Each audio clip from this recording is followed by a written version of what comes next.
Мы все знаем и понимаем, что японские видеоигры и подход к их созданию, как правило, отличаются от западноевропейского или же американского.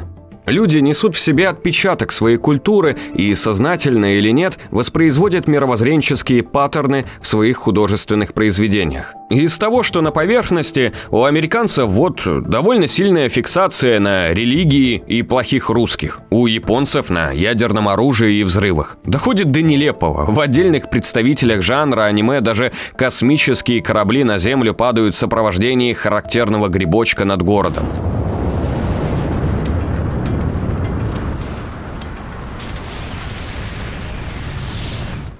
Но имеют значение не только исторические события, оказавшие влияние на ту или иную среду. Разделение на культуры делает интереснее еще и невербальное взаимодействие. Тот жест, который в привычном контексте считается знаком мира, в другой стране может оказаться чем-то, что не принято показывать на людях. Есть такие вещи, которые одни представители культур воспринимают как данность, а для других это будет сложным или даже абсурдным символом, демонстрация которого может привести к самым непредсказуемым последствиям. Как началась пальба? Англичанин выдал себя. Это как же? Он попросил 3 стакана. Немец покажет так. Это немецкий жест. Иначе странно.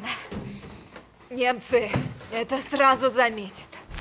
Например, часть русской коммуникации – это отказ от предлагаемой помощи, причем отказ зачастую тройной. Когда в гостях вам предлагают выпить чаю, вы из вежливости откажетесь, зная, что вам наверняка предложат еще раз. Если вы росли в такой культурной среде, то эта коммуникационная схема будет вам понятна и естественна. Предложение, отказ, предложение, согласие. Слушай, а ловко ты это придумал. Я даже вначале не понял. Молодец. Однако для представителя другой культуры последующее после отказа предложение может быть моветоном. Или, напротив, если после предложения пройти и угоститься чаем будет принято сразу, то оно может быть расценено негативно. Игры же говорят с нами на культурном языке разработчиков, и понимать этот язык интересно. В этом видео мы расскажем, как культурный контекст объясняет миры Dark Souls и Bloodborne, что такое реактивное восприятие времени в Silent Hill, как устроена иерархия в мире Катрин и насколько бывает пугающая дисгармония в Siren. Мы постараемся разобраться, какие культурные паттерны отличают японские видеоигры от прочих и как банальная этика общения может отразиться на геймдизайне различных проектов и при чем тут ритуалы. Текст для вас написала Ульяна Матюшенко, а зачитал закадровый Дмитрий Зубарев. Приступим.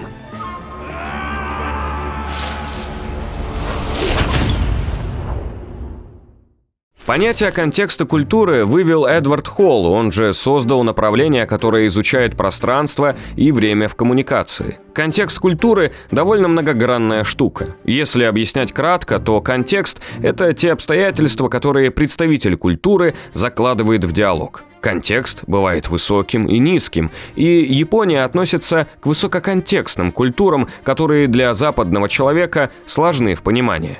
Иными словами, «да» в Японии не всегда означает «да». Нужно смотреть как на обстоятельства, так и на жесты участника диалога. Нужно знать местные невербальные ритуалы. Это и есть высокий контекст. Низкий контекст, напротив, прямолинеен. Недовольство могут высказать в лицо, причем не всегда корректно. Согласие или несогласие не требует дополнительного взгляда на жестикуляцию и мимику человека. Вместе с тем, это не значит, что высокий контекст лучше низкого. Огромное количество заморочек может сделать коммуникацию интереснее, но вместе с тем менее эффективной, что помешает донести сообщение.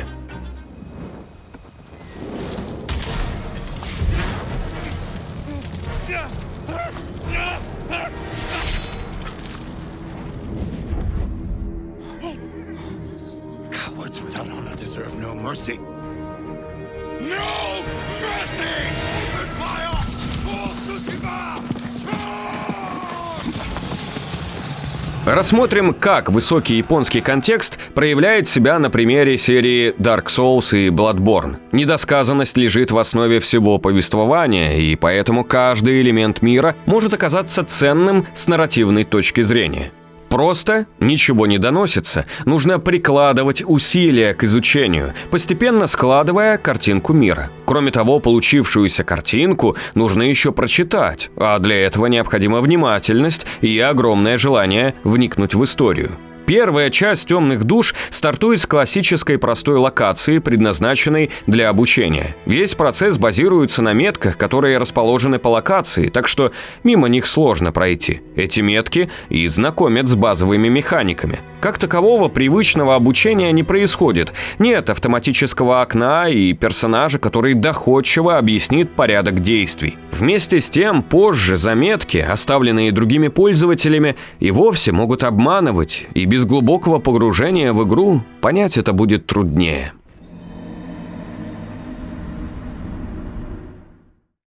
Стой, куда ты? Ну ты и Соня. Как тебя зовут? Сравним с другими примерами. В Morrowind'е окно, обучающее базовому движению, появляется сразу после вступительного ролика. Мы не находим его и не прожимаем какую-либо кнопку с правилами управления самостоятельно. Есть и всплывающие подсказки, которые исчезают, если жать нужные кнопки. Это реализовано, например, во всех частях Бога войны. Так игра убеждается, что мы усвоили правила и можем постоять за себя.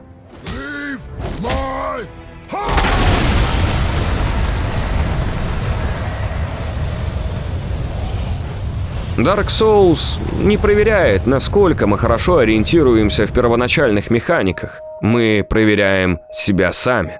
Ознакомившись с надписями об основах управления и боя, игрок может успешно опробовать их на первых мобах. Однако этих же навыков будет недостаточно для первой битвы с боссом, что вынуждает нас быть в постоянном поиске новой информации. Мы исследуем принцип действия других моментов. Почему теряются души после гибели? Когда эффективны бомбы и стрелы? Какое оружие лучше использовать в том или ином случае? Это и многое другое нам недоступно в привычном тексте. Нет персонажа, который встанет перед героем и на пальцах покажет, чем и как пользоваться в разных ситуациях. Если это не кажется странным или сложным, особенно для фанатов серии, то стоит сравнить Dark Souls с классическими западными продуктами. You will have to move faster than that, comrade. You will need a real weapon if you wish to kill the fascists. Многие игры предлагают детальное обучение. Как стрелять, как прятаться, как ставить блок или бить, как использовать магию и какие эффекты она накладывает. Так работает Red Dead Redemption, Mass Effect, Fable, Расхитительница гробниц, Ведьмак. Практически все RPG и экшен-RPG. Конечно, есть более высококонтекстные вещи, как, например, Готика и Severance Blade of Darkness, Kingdom Come. Они не предлагают такой роскоши, как детальное объяснение всех правил. Но для западных продуктов это исключение, характерное, к слову, для европейских разработчиков, в то время как японские игры, как правило, придерживаются своей траектории непрозрачного обучения. В низкоконтекстных сюжетах нас возьмут за руку и, как учитель ребенку, вежливо объяснят азы передвижения по локации. В случае с высоким контекстом сама ситуация вынуждает нас обучаться. Обстоятельства становятся лучшим учителем и хорошей мотивацией для исследования. Ведь если хочешь быть эффективным, знакомься с основами мира.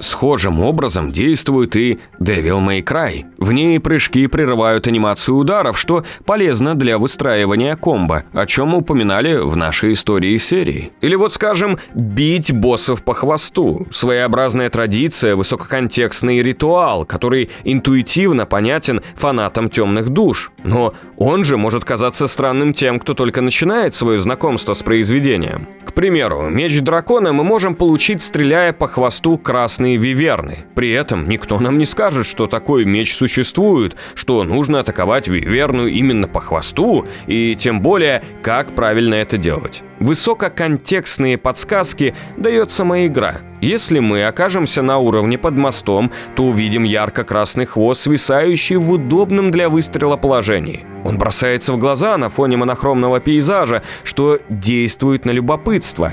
А что, если я выстрелю? Что будет, если я продолжу стрелять? Усидчивость и доверие подсказками в этой ситуации вознаграждается. Когда мы понимаем, что хвосты у крупных существ есть не просто так, возникает желание проверять их регулярно. Так, при битве с боссом Присциллой Полукровкой можно целиться в ее хвост, отрубив который мы получаем кинжал Присциллы. При этом на этом этапе уже нет очевидных подсказок, что хвост Присциллы несет ценность. На него нет отдельного наведения. Он не подсвечен, отсутствуют вербальные и невербальные указания. Игра полагается на ваше знание контекста и ритуала. При этом Dark Souls — это не головоломка, где нужно сложить непростые элементы и получить решение загадки. Это все еще экшен-RPG, в которой есть богатый лор и сюжет. Благодаря высокому контексту мы изучаем механики, а вместе с ними и историю.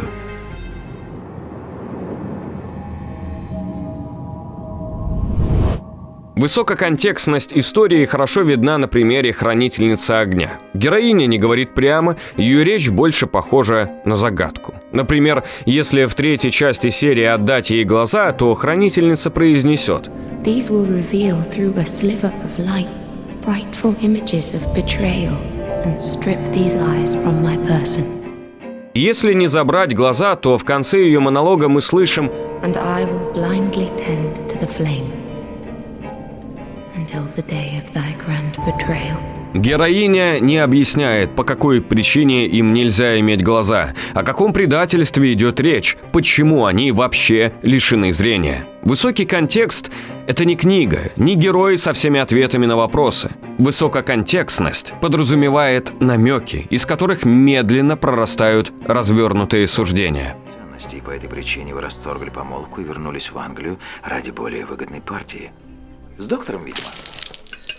Аналогичным с Dark Souls образом действует Bloodborne тех же разработчиков. Заострить внимание также хочется на героине куклы, взаимодействие с которым аналогично Хранительнице огня. Все изречения куклы как бы неполные, их можно понять только из контекста. Например, мы можем найти маленькое украшение для волос – гребень куклы. Он находится в заброшенной мастерской.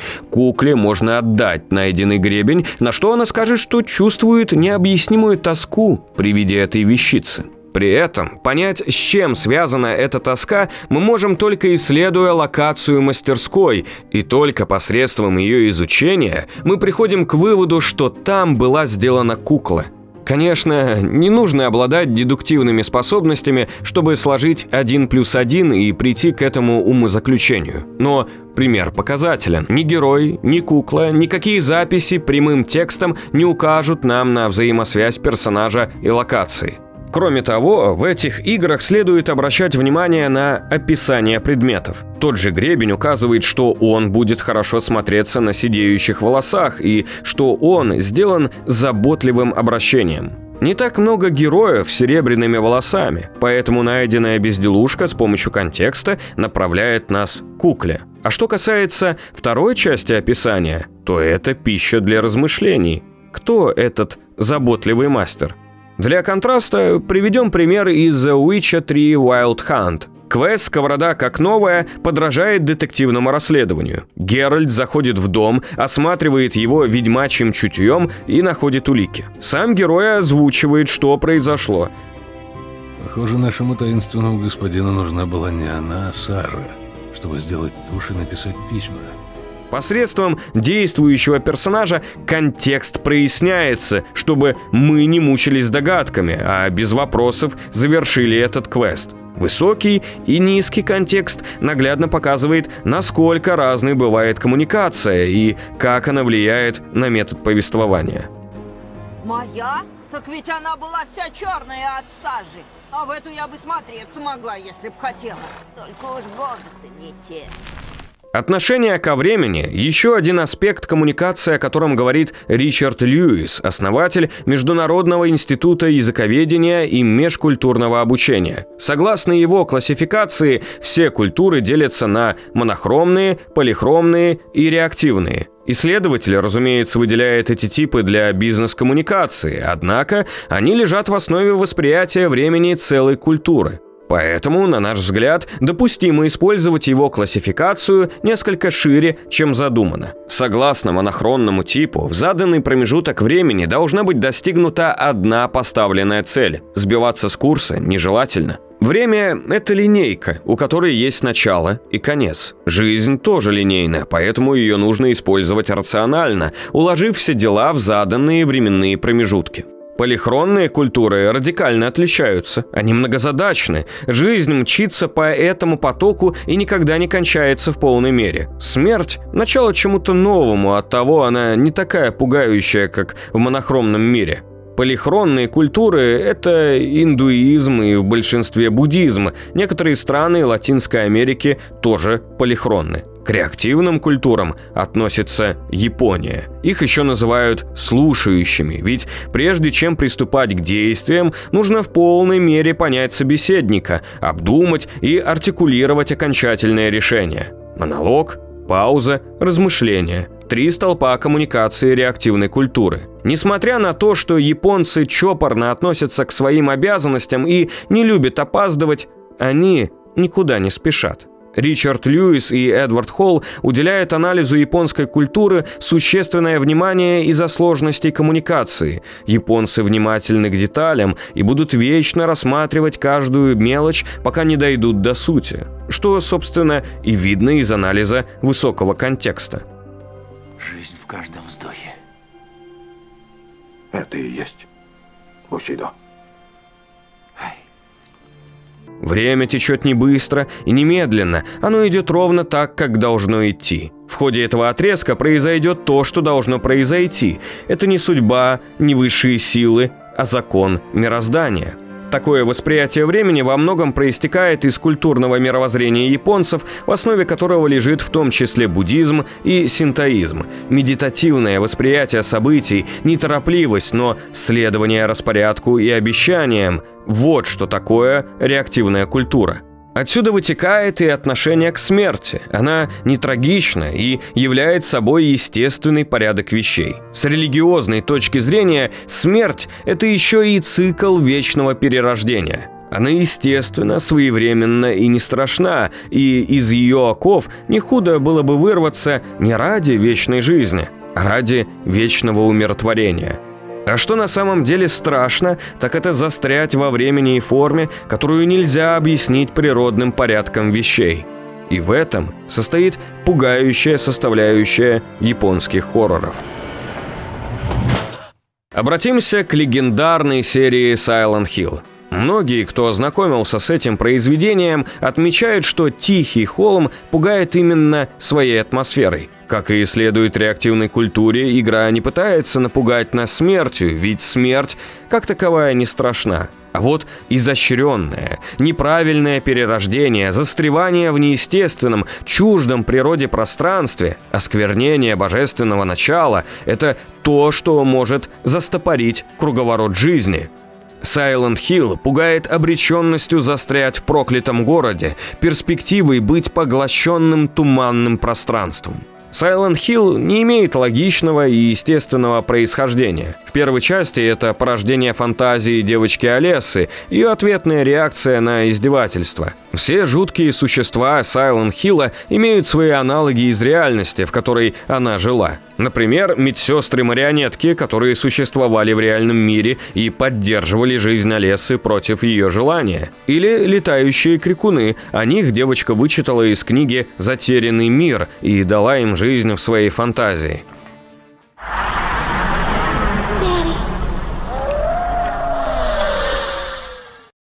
Наряду с реактивностью нельзя не упомянуть еще и систему ценностных ориентаций Клакхона и Стротбега. Они задают 5 главных вопросов, которые показывают, как та или иная культура решает общечеловеческие проблемы. Нас интересует один вопрос из этой системы. как следует относиться к природе.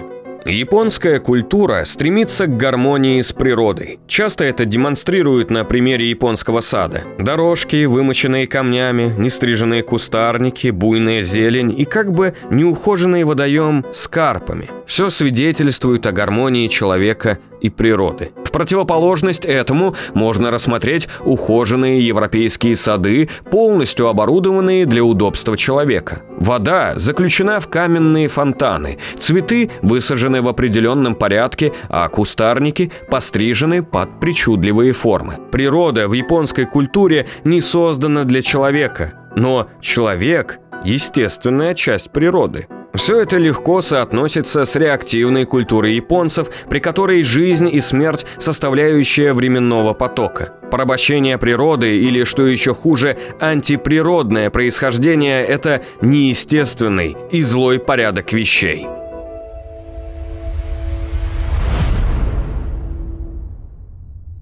Говоря об ужасе Сайлент Хилла, многие исследователи упоминают феномен боди-хоррора. При нем пугающие существа имеют натуралистичный извращенный вид. Это не так ярко представлено в первой части, но получило свое развитие в последующих играх серии. Абстрактный папочка из второй Silent Hill — это два слипшихся гниющих туловища, вросших в металлическую койку. Жуткая метафора изнасилования. Чуть менее отвратительны манекены, существа, слитые из двух частей женских тел с двумя парами ног. Сросшиеся дети в четвертой части, близнецы, хоть и не так опасны, но вызывают неподдельный страх. Боди-хоррор опирается на неприродное происхождение. В то время как японская культура живет на гармонии, монстры вселенной влекут абсолютно дисгармоничное существование. Реактивность тоже прослеживается на их примере. По логике, такое создание физически не может жить, но оно продолжает существовать, нарушая законы жизни, смерти и временного потока в целом.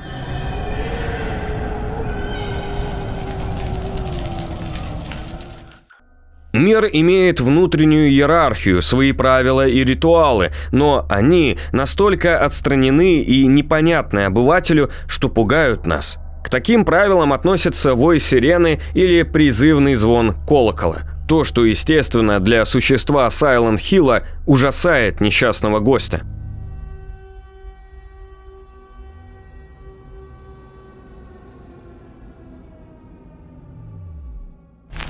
Четвертая часть особая благодаря одной локации. Комната – то место, которое обычно является безопасным.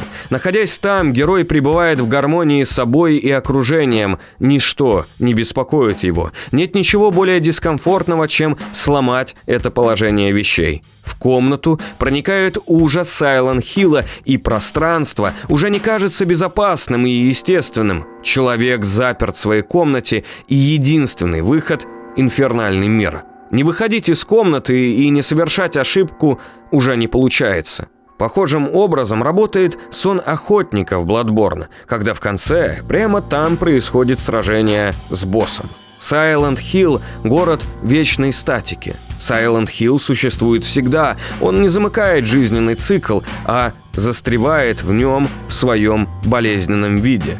Не заканчивают существовать и его монстры. Это наказание вечным потоком статичности. Время не идет, не происходит ни возрождения, ни умирания.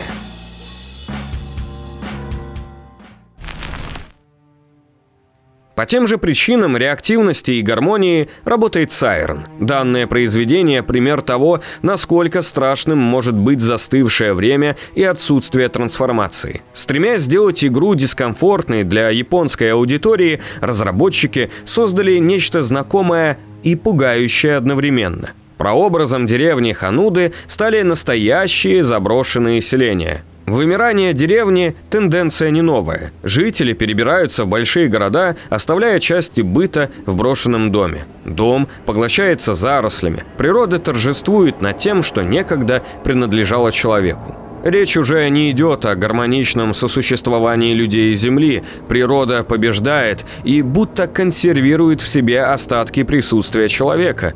Это одно из оснований формирования страха, которое опирается на дисгармонию, где люди слабы, а Земля сильна. Сайрон ломает время. В начале каждого эпизода мы видим таймер, который указывает, о каком промежутке пойдет повествование. Сюжет не движется линейно. Он разбит на куски, которые необходимо склеивать как мозаику. Действуя за одного героя сейчас, мы можем обнаружить его в совершенно другом месте позже. Это создает дискомфорт, поскольку мы не контролируем течение времени, его даже нелегко логически осмыслить. Сайрон не подпадает под классическое осмысление времени. История выстроена так, чтобы пространство казалось нам невременным, ведь ничего, кроме чисел на таймере, не изменяется в этом мире. Неестественность и дисгармония отлично построены на эффекте зловещей долины. Благодаря технологии создания лиц не только противники Шибита, но и персонажи выглядят пугающе. Однако не будем зацикливаться на визуальной части, поскольку об этом было сказано неоднократно. В Шибита есть еще один нюанс, не менее пугающий, чем и визуальный образ – бессмертие. Их нельзя убить по-настоящему, они лишь на короткое время теряют сознание. Это не вяжется с привычным нам образом зомби, ведь Шибита имеют с ними сходство.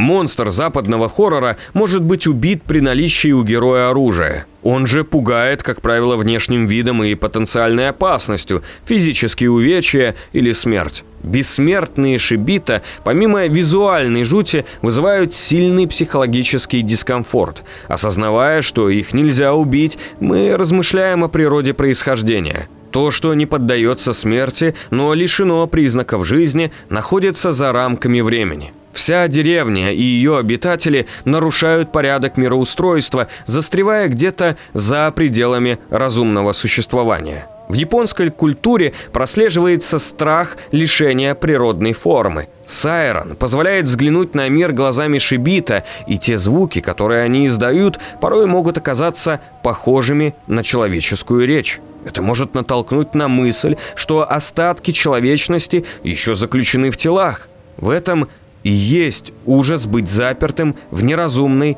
проклятой форме.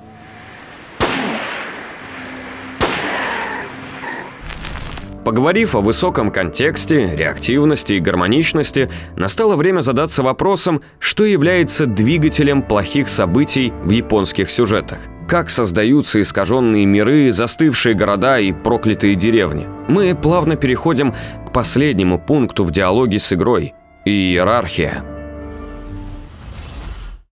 Японии присуща высокая дистанция власти. Понятие развернуто описал Гёрд Хафстеде, социолог, который классифицировал культурные характеристики разных народов. Дистанция власти заключается в безоговорочном почитании старших и подчинении начальству, а также в строгом соблюдении иерархии. Иерархия – это ключевое слово для подобных культур. Соблюдение установленного порядка и осознание своего места в жизни – важная составляющая здоровых отношений с миром. Причем порядок должен существовать как в отношениях с социумом, так и в отношениях со всей Вселенной. Смешение представителей высших ступеней иерархии с представителями низшей – это путь к разрушению, хаосу и мутациям, порожденными ими. Ко всему прочему, нарушение иерархии невозможно и без нарушения ритуалов. Даже одна из этих вещей для высококонтекстных культур кажется чужеродной, а вместе они и вовсе немыслимы. Во многом поэтому подобные события становятся двигателем для многих историй. Так в деревню Хануда падает инопланетное существо, которое жители поедают заживо.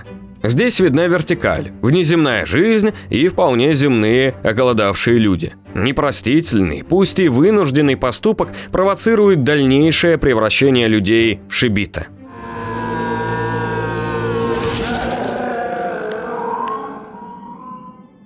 Вселенная Dark Souls естественным образом умирала вместе с угасающим пламенем, и таков был ее естественный жизненный цикл. В противовес природному ходу вещей ведьма Изолита создала свое искусственное пламя, которое вместо жизни породило хаос, а вместе с ним и демонов.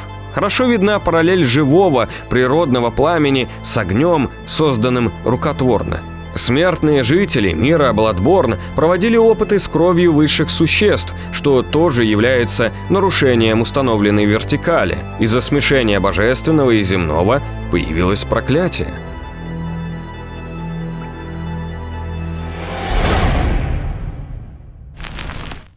Город Сайленд-Хилл в большинстве проявлений – результат противоправных, извращенных и ужасающих поступков людей. Каждый мир имеет свой порядок, и нарушение этого порядка влечет неприятные последствия. С точки зрения высокой дистанции власти, наказание оправдано, пусть оно не всегда бывает понятным.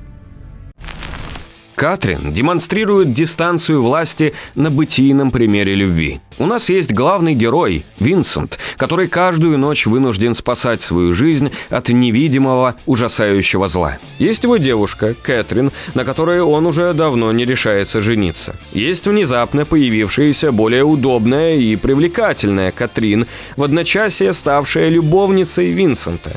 И есть босс, бармен, неоднозначная фигура. Этих 4 персонажей достаточно, чтобы раскрыть проблему иерархии на бытовом уровне. Кажется, что привычный Винсенту порядок вещей нарушает его любовница Катрин.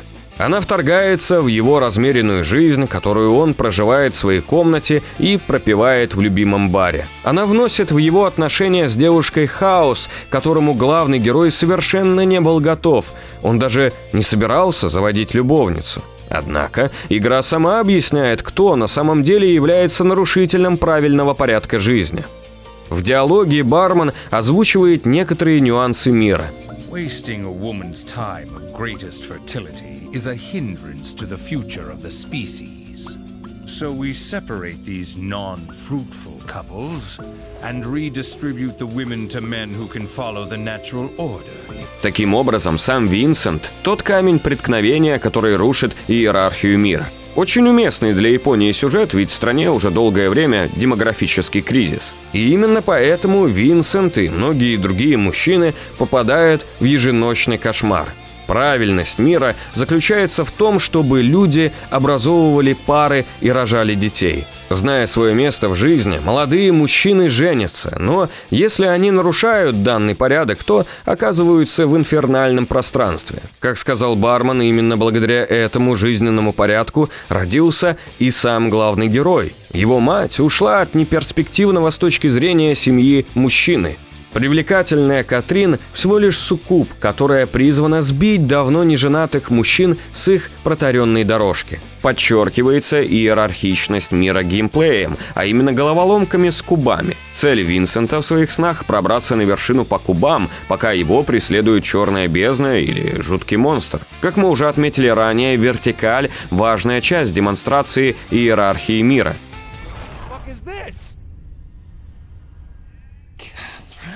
Винсенту, как и другим пострадавшим молодым людям, такой естественный порядок вещей не приходится по душе. Ведь происходят настоящие смерти, когда юноши не могут добраться до заветной вершины, символизирующей освобождение. Концовки, связанные с хорошей репутацией, неизменно ведут его к попыткам примирения со своей девушкой или даже к свадьбе. В плохих же концовках Винсент продолжает вести привычную жизнь, уже будучи одиноким, или вовсе перемещается в инфернальное пространство и теряет естественный человеческий облик.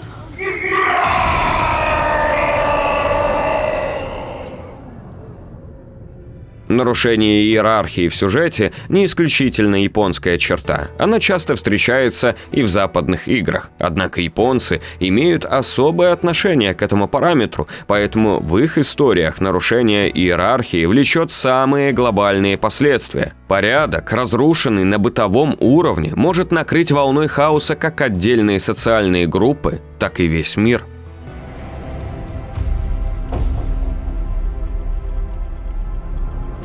Зная о высоком контексте, мы можем шире смотреть на внутриигровые детали. Понимая реактивное время, гораздо легче сложить пазлы повествования в единую картину. Найдя гармонию естественного и искусственного, мы легче понимаем концепции добра и зла. Иерархичность позволяет объективнее оценить поступки и их последствия. Это лишь малые талики Японии, которые проглядывают в историях. Каждая культура уникальна и имеет свои особенности, отражающиеся в искусстве. Кроме того, культуры проникают друг в друга, образуя интригующие сюжеты. Подобные примеры позволяют не просто играть, а вступать в диалог с многогранной культурой. Ведь что есть картина, как не авторское видение мира? Лайк, комментарий, подписка очень пригодятся ролику, если он вам понравился и вы с интересом провели эти полчаса. Это последнее видео в этом году. Поздравляем всех вас с наступающим и надеемся, что 2022 будет чуточку менее безумный для мира и более продуктивный для всех нас. Не теряйте каналы из виду, так как мы не намерены надолго пропадать. А лучше включайте колокольчик и все оповещения. Если же колокольчик у вас не срабатывает, то поможет переподписка. Снова обращаем ваше внимание на две важные штуки. Во-первых, это далеко не единственное наше видео такого плана. На канале есть еще масса материалов. Приглашаем вас к просмотру. Во-вторых, справа представлен список ников. Это те, кто уже поддерживает нас монетой на Патреоне и Бусти, а отдельного упоминания заслужили следующие спонсоры. Юлия Новикова, Фаина Занина, Канискас, Ноунуб, Макс Орлов, Гигелис, Максим Горбачев, Иван Длинны, Григорий Дьяченко, Эйзи Ви, Дима Михайлов, Никита Корнеев, Антон Назаров, Шапкис, Макс Парамонов, Седрак Далалаян, QQRM, Алексей Антонов, Солдат Харда, Ирина Крысина, Ярослав Белоусов, Эмиль Шайхуддинов, Викторас, Даниил Слобода, Стас Иванов, Эдуард Матченко, Андрей Нечиперович, Анна Мельникова, Тайсё Джей Пи, Евген Б, Александр Фролов, Диал, Уилл Хантинг, Полина Грошева, Сергей Кулевский, Дмитрий Табрут, Эдуард Волощук, Вова Стальмощук, Андрей Хлыстун, Ахиллес, GSXR, Никита Бронников, Драйвер Нефи, Ирина Тендер, Бедный Ежик, Сергей Лайформ, Хорин Арнов, Предводителев Артем, Сануэйв, Икстер-16, Кирилл Карагодин, Илья Мешков, Бла-Бла, Джерон, Валерий Михалапов, Крун Норм, Роберто Панчвидзе, О12О12О, Ангелина Хейли, Мистер С, Шаман, Циней, Чекунаев Влад, Павел Тумаев, Бородачество, Дмитрий, Игорь Керничный, Ибрагим Баташев, Иван Ткачев, Лисидмал, Валентайн, Бузаник, Гибкий Рафик, Адам Забродский, Лекс Дарлок, Корвин, Симеон Шварц, Аликато, Нордрон 92, Косков Андрей, Бузницкий Влад, Евген Самчук, Савастьянов Иван, Константин Ильяш, Тимур Галимов, Босс Рашмот, Край Хевик Армор, Хармант Ярков, Иван Романов, Юрий Косарев, Ваня Ковалев, Виктор Трофим, Хемик, Сергей Тишкевич, Саша Ильин, Григорий Ревенко, Юрий Лапшин, Александр Подчасов, Дартаан, Спирит Хероу, Андрей Орлов, Александр Флейм, Михаил Шумилов, Владислав Красильников, Владимир Черепанов, Алексей Шепелев, Илья Данилов, Алексей Гомелев, Вячеслав Пафомов, Тимур Газизов. К слову, если какую-либо фамилию мы прочитали неправильно, то обязательно пишите нам об этом в группе. И, как обычно, не живите одной жизнью, живите многими. До новых встреч!